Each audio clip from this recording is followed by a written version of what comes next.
Imagina que después de trabajar 30 años para pagar un pedazo de tierra, un burócrata que ni siquiera respira tu mismo aire decide que tu vida es un error de zonificación. Imagina ver los ojos de tu hijo llenos de ceniza mientras su habitación arde, no por un accidente, sino por un decreto. Te dijeron que el progreso es imparable, que sus armas de plasma son la ley de Dios, pero se olvidaron de que un ser humano que ha perdido el miedo es la fuerza más destructiva del universo. Bienvenidos al día en que la Asociación de Propietarios aprendió que no se pisa el cuello de un depredador y se espera que pida permiso para morder.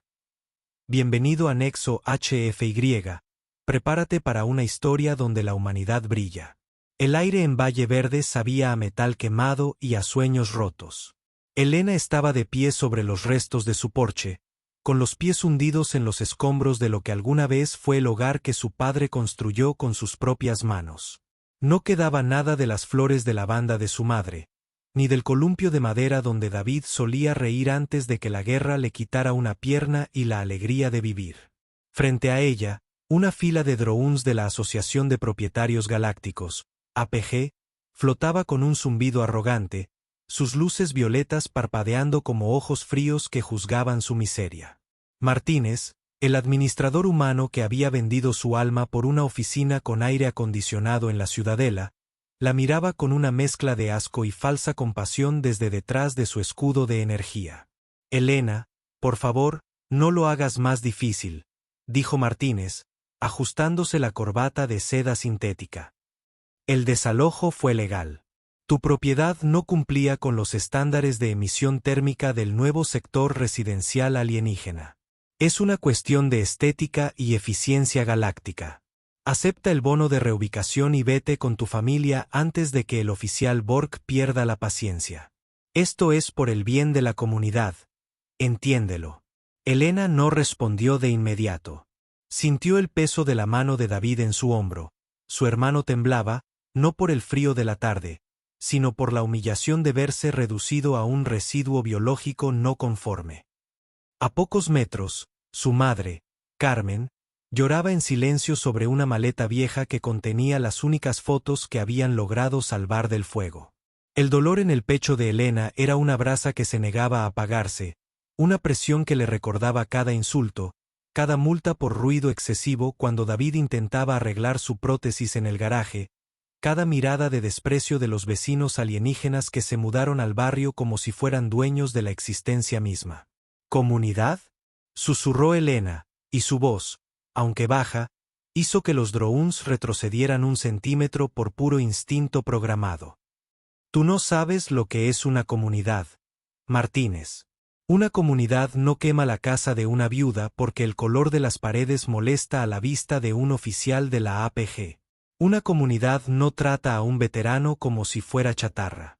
Nos quitasteis el techo, nos quitasteis el recuerdo de mi padre. Y ahora creéis que con un bono de comida nos vais a callar la boca. Borg, el oficial alienígena de piel translúcida y 4 brazos, soltó un siseo que el traductor universal convirtió en una carcajada mecánica. La hembra humana habla de sentimientos, dijo Borg, balanceando su rifle de plasma con una elegancia cruel. Sus armas de plasma son el pináculo de la evolución. Vuestra resistencia es una anomalía estadística.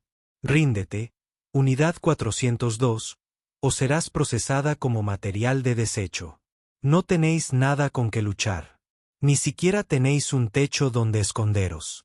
Elena sintió una calma extraña, ese tipo de paz que solo llega cuando has tocado el fondo del abismo y te das cuenta de que el suelo es firme. Metió la mano en el bolsillo de su gabardina de lona, una prenda vieja y manchada de grasa que Martínez siempre había dicho que arruinaba el paisaje. Sus dedos rozaron el metal frío de la primera herramienta, el primer paso de un plan que ella y David habían diseñado en las noches de insomnio, escondidos en el sótano mientras los drones patrullaban el cielo. El conflicto con la Asociación de Propietarios ya no era legal, ni era una disputa de vecinos.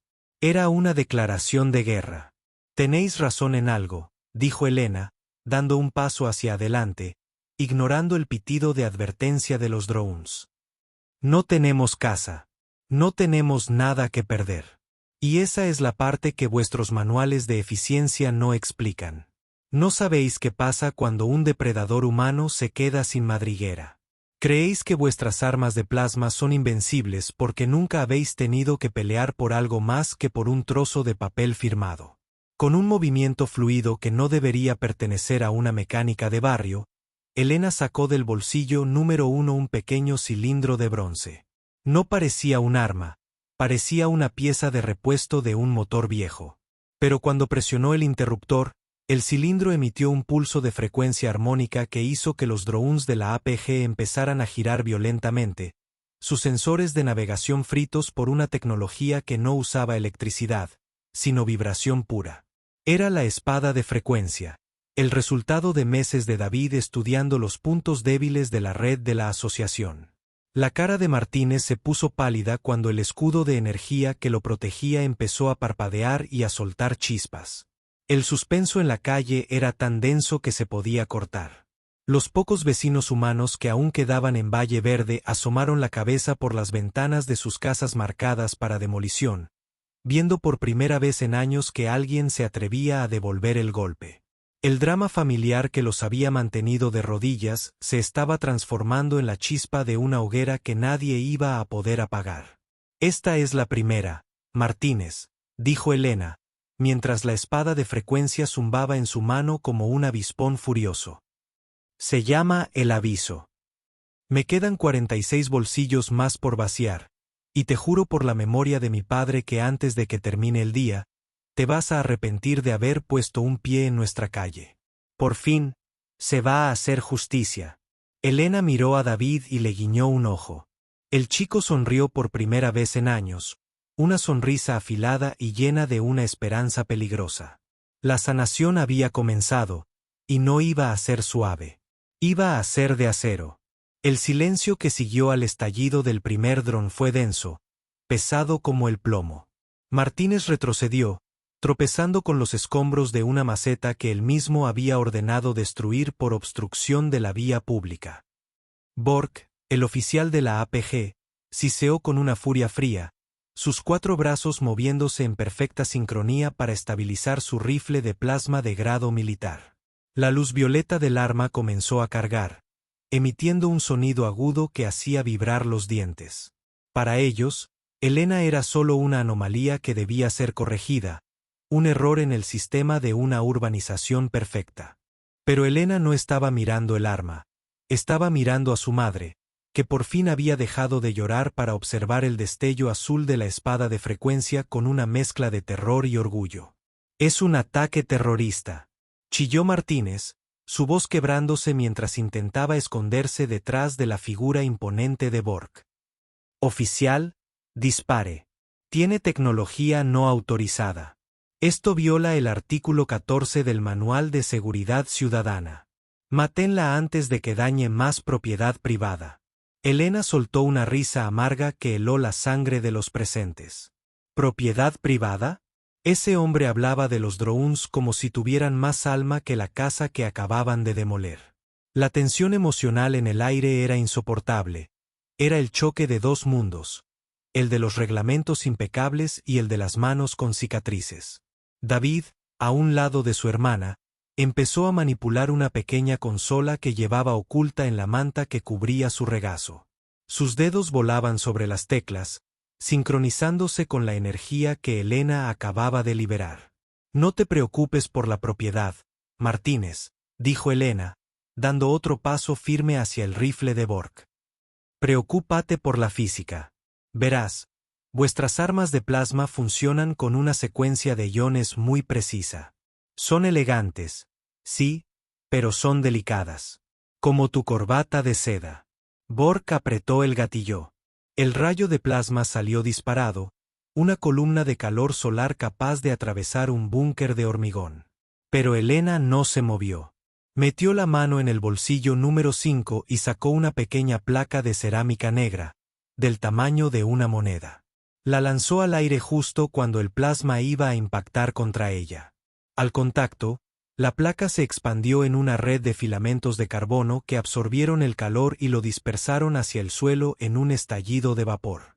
El suelo de Valle Verde se resquebrajó, pero Elena seguía en pie, intacta, con la mirada clavada en el alienígena. Esa placa se llama aislamiento térmico, comentó Elena, con una calma que aterraba. Está hecha con las baldosas que nos prohibiste poner en la cocina porque no reflejaban la luz adecuadamente. Resulta que son excelentes para detener vuestras mejores armas. El conflicto con la asociación de propietarios había llegado a un punto de no retorno. Los vecinos humanos, inspirados por la resistencia de los Rodríguez, empezaron a salir a la calle. Ya no eran sombras escondidas tras las cortinas. Eran personas que habían visto cómo sus vidas eran tasadas y encontradas insuficientes.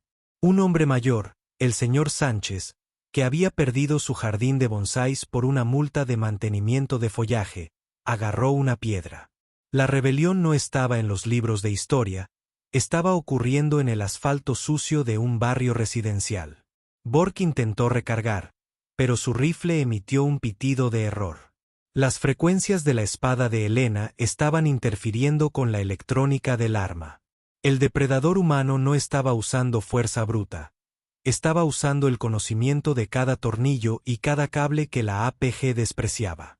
Elena metió la mano en el bolsillo número 12 y sacó una hoja metálica plegable. Con un movimiento de muñeca, se convirtió en una espada corta que brillaba con un tono naranja incandescente. ¿Sabes qué es esto, Martínez?, preguntó Elena, mientras se acercaba al administrador, ignorando los gritos de Bork. Es el cigüeñal del camión de mi padre. El que confiscaste el mes pasado porque decías que afeaba el paisaje aparcado en nuestra propia entrada. Lo hemos fundido y reforzado. Ahora es la espada número 12. Se llama Legado.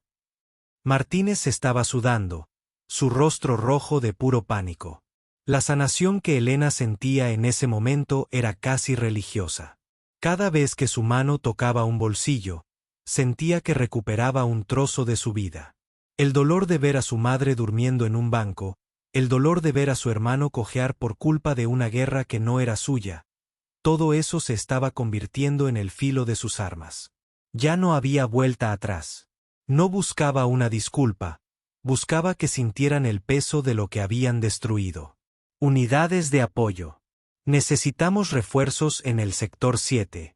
Gritaba Bork por su comunicador, pero solo recibía estática. La humana ha bloqueado las señales. Traed los tanques de supresión.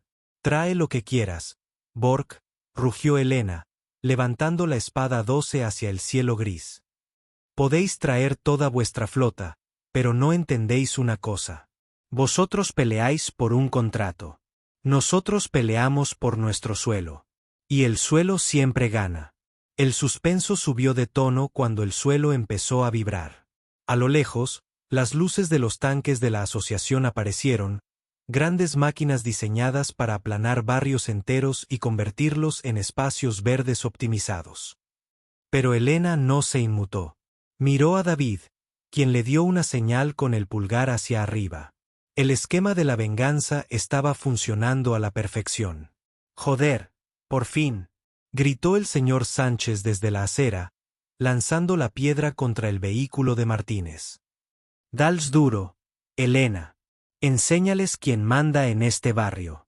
Elena sonrió, una sonrisa que no prometía piedad. Metió la mano en el bolsillo 13. El drama apenas estaba empezando a calentarse.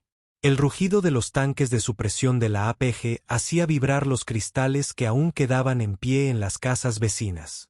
Eran moles de metal líquido y sensores infrarrojos, máquinas diseñadas para borrar la disidencia sin derramar una gota de sudor alienígena.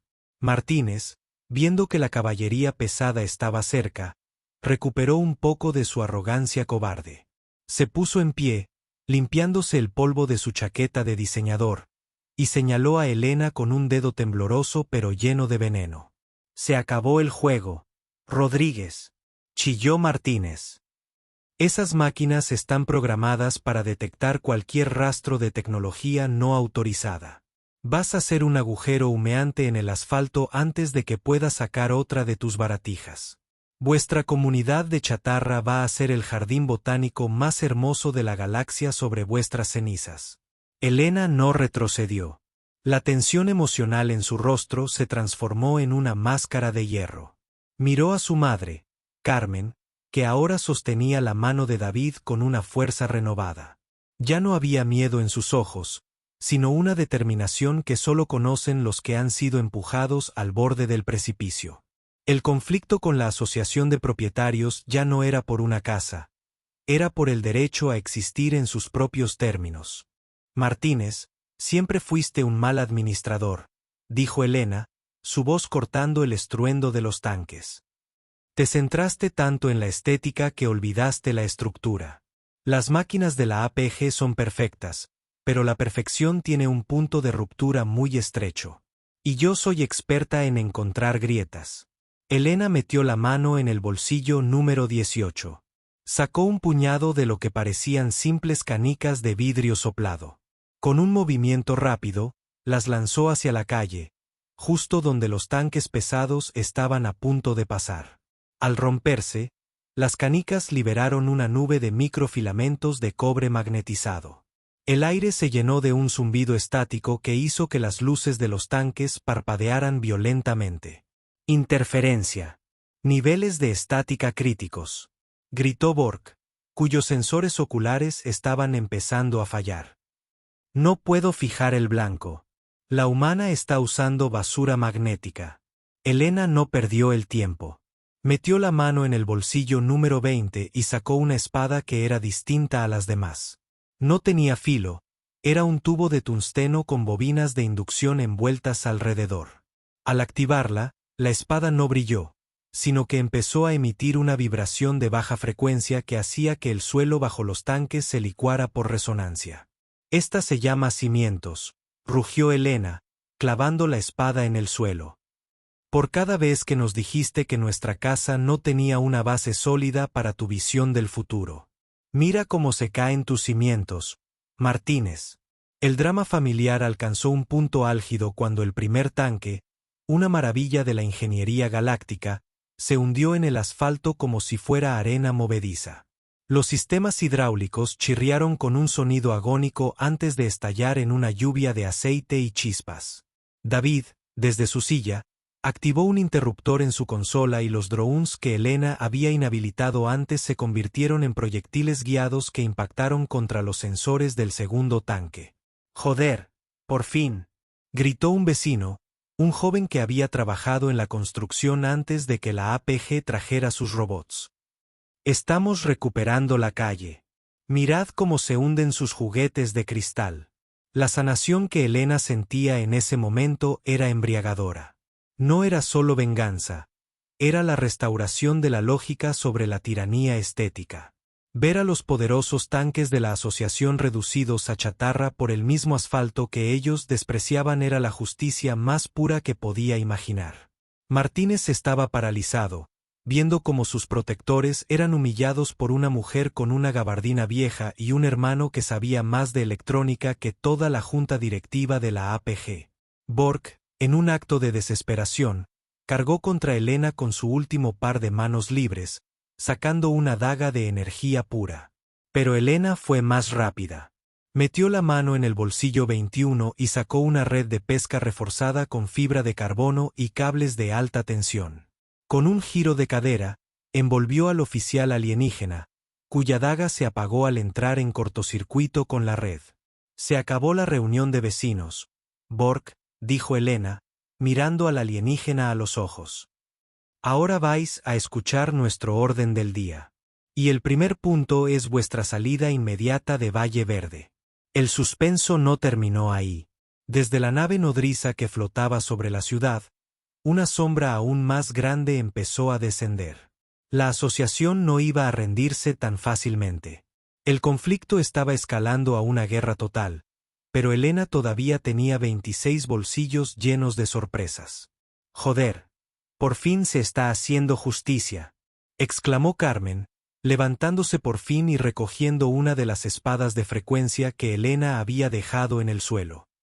«Diles, hija, diles que los humanos no somos decoración». Elena se paró frente a la nave que bajaba, con la espada de tungsteno todavía vibrando en su mano y el corazón latiendo con la fuerza de 1000 motores. El esquema de la venganza estaba entrando en su fase más peligrosa. El cielo sobre Valle Verde se tiñó de un púrpura eléctrico cuando la nave de mando de la APG, una mole con forma de punta de lanza llamada el Arquitecto, descendió rompiendo la barrera del sonido con un estruendo que hizo estallar los pocos vidrios que quedaban en la calle. El aire se volvió pesado, cargado de una presión artificial que dificultaba la respiración.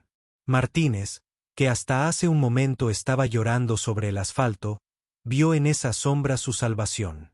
Se arrastró hacia la zona de aterrizaje, gritando como un poseso, señalando a Elena con un odio que ya no era burocrático, sino visceral.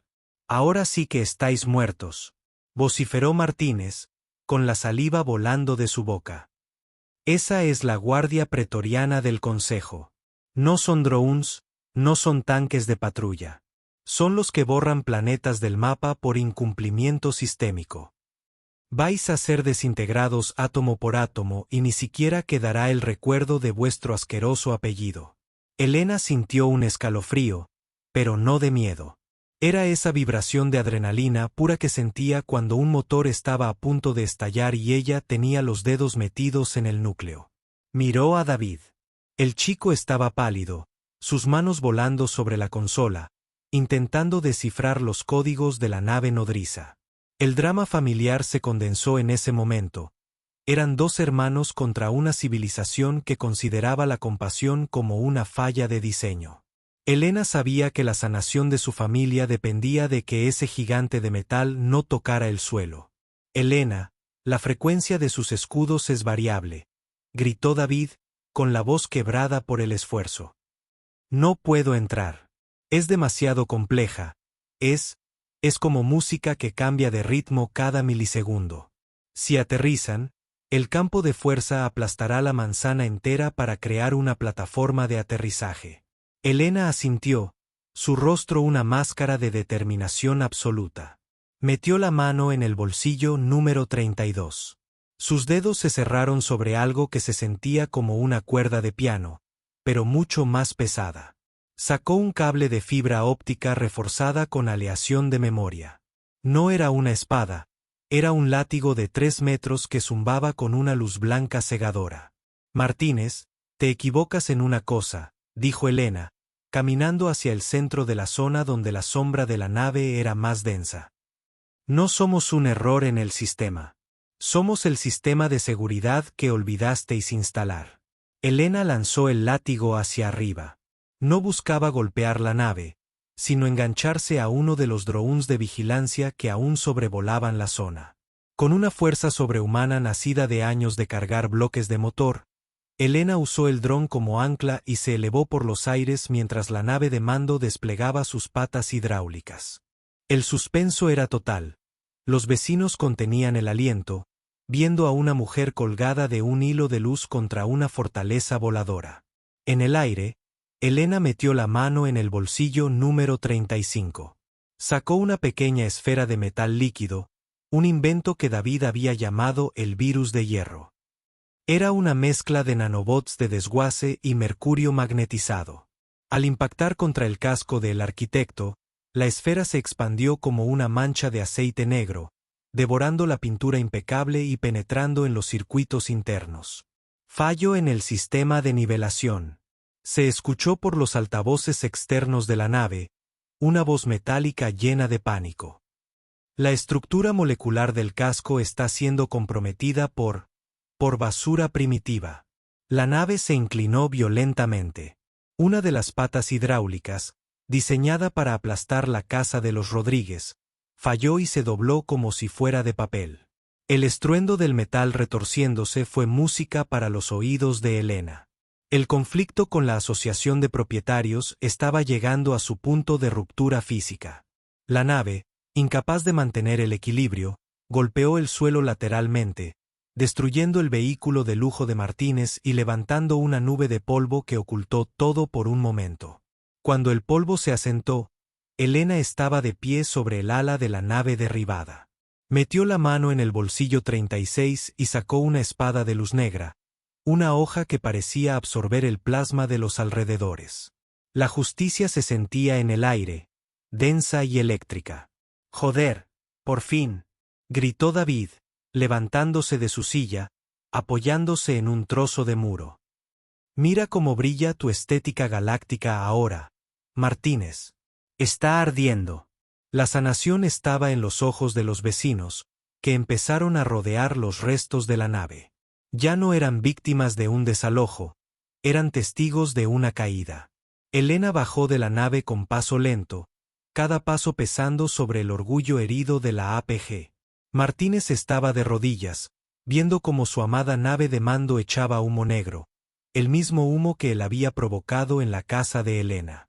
«Esto es solo el principio, Martínez», dijo Elena, señalando con su espada de luz negra el horizonte, donde más luces de la asociación empezaban a parpadear.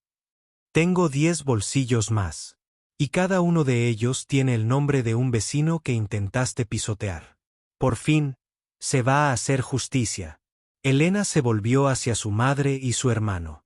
Por primera vez en meses, no había ceniza en sus almas, solo el fuego de la victoria.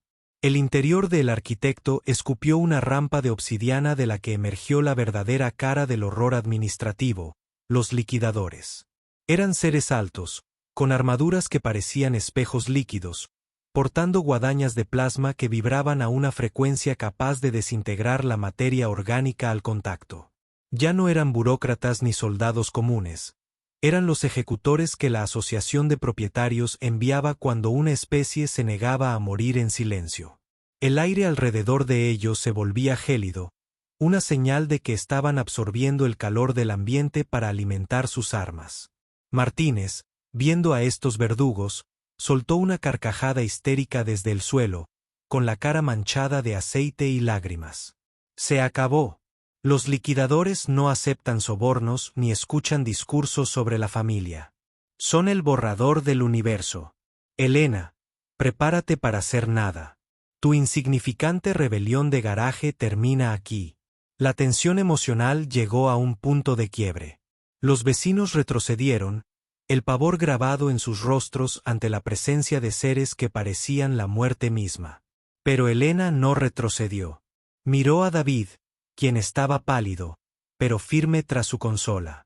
El drama familiar que los había unido en el sótano, soldando piezas de contrabando mientras el mundo les daba la espalda, era ahora su mayor escudo.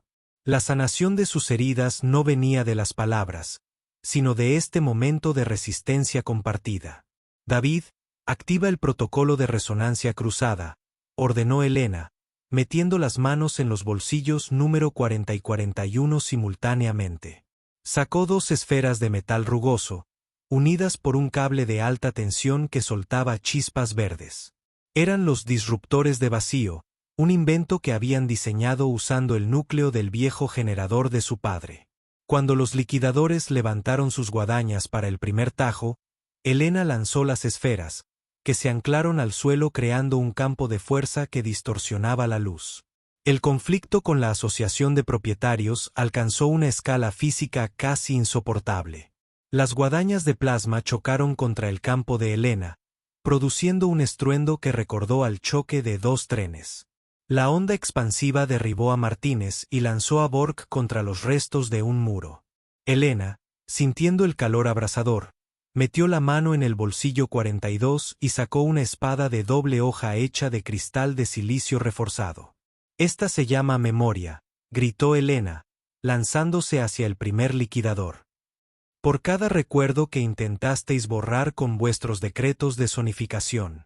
El combate fue una danza de chispas y metal.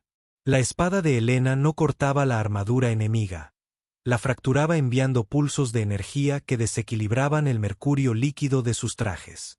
Era una lucha de lo artesanal contra lo masivo, del sudor humano contra la frialdad alienígena.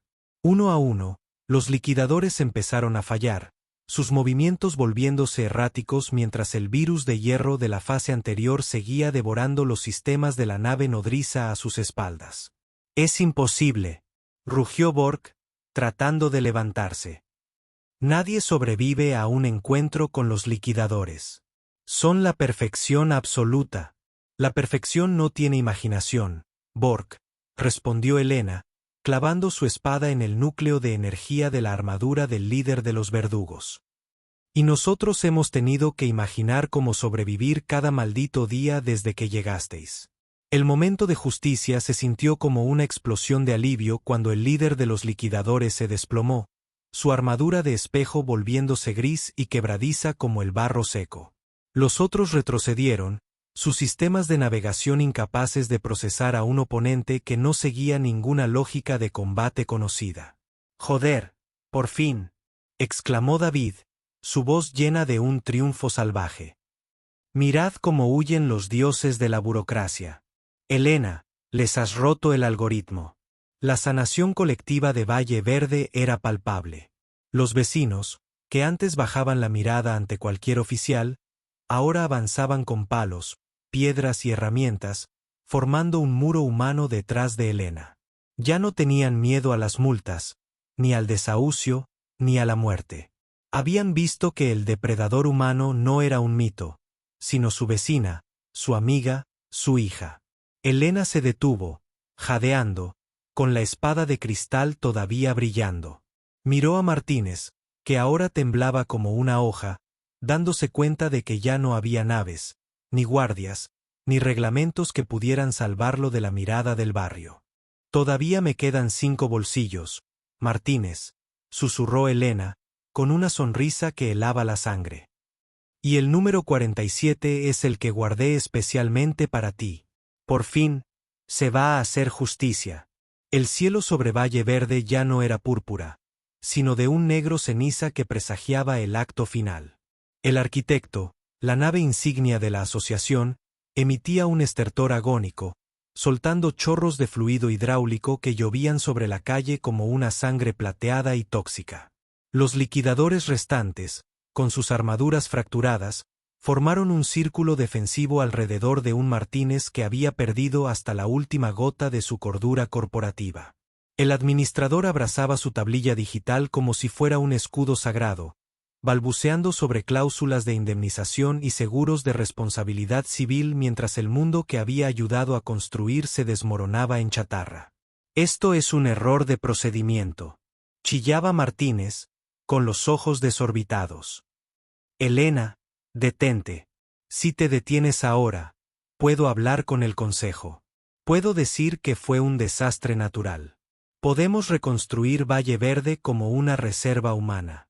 Seréis famosos, tendréis comida sintética de primera, solo tenéis que entregar vuestras armas.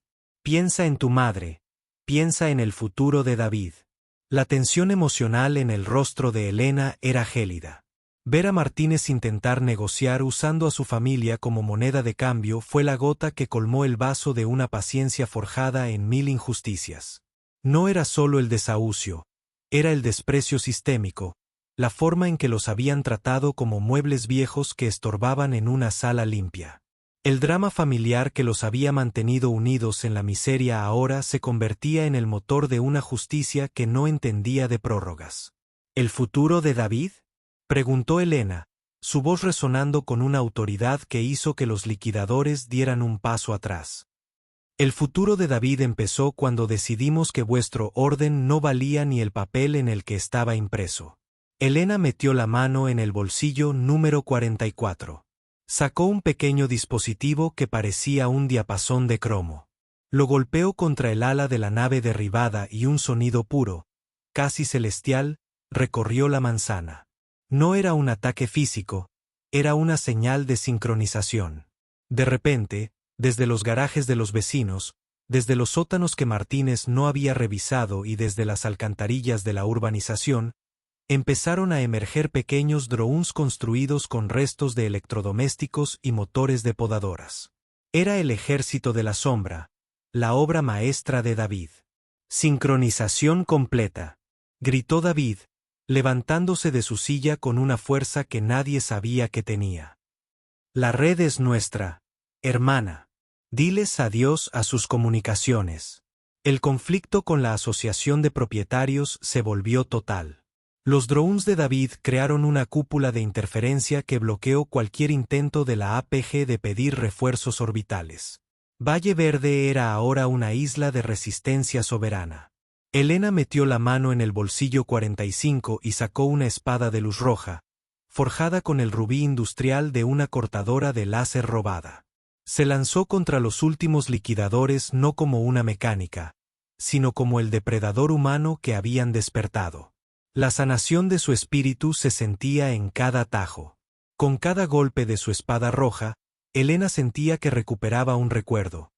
La Navidad en la que aún tenían calefacción, las tardes de domingo en el jardín, el olor al café de su padre. Los liquidadores, máquinas de eficiencia pura, no podían procesar el ataque de alguien que peleaba con la fuerza de un pasado robado. Eran derribados uno a uno, sus armaduras de espejo convertidas en esquirlas de vidrio inútil. Bork, viendo que la derrota era inevitable, activó un protocolo de autodestrucción en su traje para llevarse a todos con él. Pero Elena fue más rápida. Metió la mano en el bolsillo 46 y sacó un dardo de pulso magnético. Se lo clavó a Bork en el núcleo de energía, congelando el proceso de explosión y dejando al oficial alienígena convertido en una estatua de metal inerte. Se acabó el tiempo de los reglamentos, Bork, susurró Elena, mientras el alienígena la miraba con horror procesado. Ahora viene el tiempo de las cuentas. La justicia se sentía en el ambiente como una lluvia fresca después de un incendio. Los vecinos empezaron a rodear a Martínez, que estaba solo en medio de la calle, rodeado de la tecnología destruida que tanto había amado. El silencio que cayó sobre Valle Verde fue interrumpido únicamente por el llanto patético del administrador. «Joder, por fin», gritó el señor Sánchez, rompiendo el círculo de silencio. «Mírale, Elena. Ya no tiene sus papeles ni sus máquinas. Es solo un hombre pequeño con un traje caro». La sanación colectiva estaba casi completa. Pero Elena sabía que faltaba un último acto. Martínez no solo debía perder su poder. Debía ver cómo se restauraba lo que él intentó borrar. Elena miró a su hermano y luego a su madre. Todavía quedaba un bolsillo. El más importante. El que guardaba el final de esta pesadilla. Martínez, dijo Elena, caminando lentamente hacia él, su espada roja iluminando el miedo en sus ojos. ¿Recuerdas lo que dijiste sobre que nuestra casa era un ruido visual? Pues prepárate, porque voy a sacar algo que te va a dejar sordo. Gracias por escuchar. Suscríbete y acompáñanos en más relatos HFY.